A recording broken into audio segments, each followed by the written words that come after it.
اور جب ان سے کہا جاتا ہے کہ جو رزق اللہ نے تم کو دیا ہے اس میں سے خرچ کرو، تو کافر مومنوں سے کہتے ہیں کہ بھلا ہم ان لوگوں کو کھانا کھلائیں جن کو اگر اللہ چاہتا تو خود کھلا دیتا، تم تو صریح غلطی میں ہو۔ اور کہتے ہیں اگر تم سچ کہتے ہو تو یہ وعدہ کب پورا ہوگا؟ یہ تو ایک چنگھاڑ کے منتظر ہیں جو ان کو اس حال میں کہ باہم جھگڑ رہے ہوں گے آ پکڑے گی، پھر نہ تو وصیت کر سکیں گے اور نہ اپنے گھر والوں میں واپس جا سکیں گے۔ اور جس وقت سور پھونکا جائے گا یہ قبروں سے نکل کر اپنے پروردگار کی طرف دوڑ پڑیں گے، کہیں گے اے ہے ہمیں ہماری خوابگاہوں سے کس نے جگہ اٹھایا؟ یہ وہی تو ہے جس کا اللہ نے وعدہ کیا تھا اور پیغمبروں نے سچ کہا تھا۔ صرف ایک زور کی آواز کا ہونا ہوگا کہ سب کے سب ہمارے روبرو حاضر ہوں گے۔ اس روز کسی شخص پر کچھ بھی ظلم نہیں کیا جائے گا اور تم کو بدلہ ویسا ہی ملے گا جیسے تم کام کرتے تھے۔ اہل جنت اس روز عیش و نشاط کے مشغلے میں ہوں گے، وہ بھی اور ان کی بیویاں بھی سایوں میں تختوں پر تکیے لگائے بیٹھے ہوں گے، وہاں ان کے لیے میوے اور جو چاہیں گے موجود ہوگا۔ پروردگار مہربان کی طرف سے سلام کہا جائے گا، اور گناہگارو تم آج الگ ہو جاؤ۔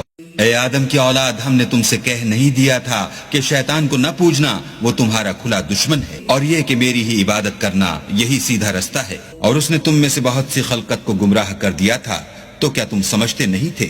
یہی وہ جہنم ہے جس کی تمہیں خبر دی جاتی تھی۔ سو جو تم کفر کرتے رہے ہو اس کے بدلے آج اس میں داخل ہو جاؤ۔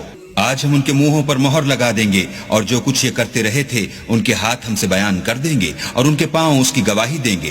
اور اگر ہم چاہیں تو ان کی آنکھوں کو مٹا کر اندھا کر دیں، پھر یہ رستے کو دوڑیں تو کہاں دیکھ سکیں گے؟ اور اگر ہم چاہیں تو ان کی جگہ پر ان کی صورتیں بدل دیں، پھر وہاں سے نہ آگے جا سکیں اور نہ پیچھے لوٹ سکیں۔ اور جس کو ہم بڑی عمر دیتے ہیں تو اسے خلقت میں اوندھا کر دیتے ہیں، تو کیا یہ سمجھتے نہیں؟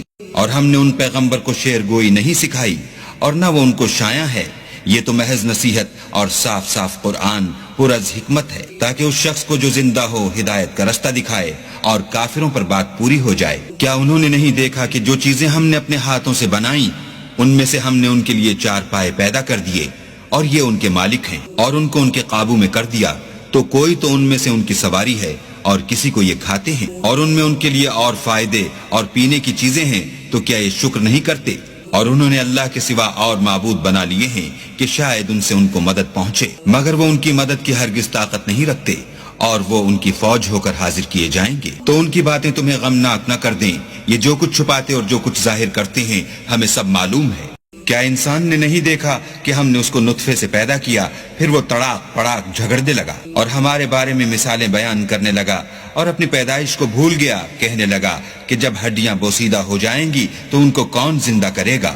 کہہ دو کہ ان کو وہ زندہ کرے گا جس نے ان کو پہلی بار پیدا کیا تھا، اور وہ سب قسم کا پیدا کرنا جانتا ہے، جس نے تمہارے لیے سبز درخت سے آگ پیدا کی، پھر تم اس کی ٹہنیوں کو رگڑ کر ان سے آگ نکالتے ہو۔ بھلا جس نے آسمان اور زمین کو پیدا کیا، کیا وہ اس بات پر قادر نہیں کہ ان کو پھر ویسے ہی پیدا کر دے؟ کیوں نہیں؟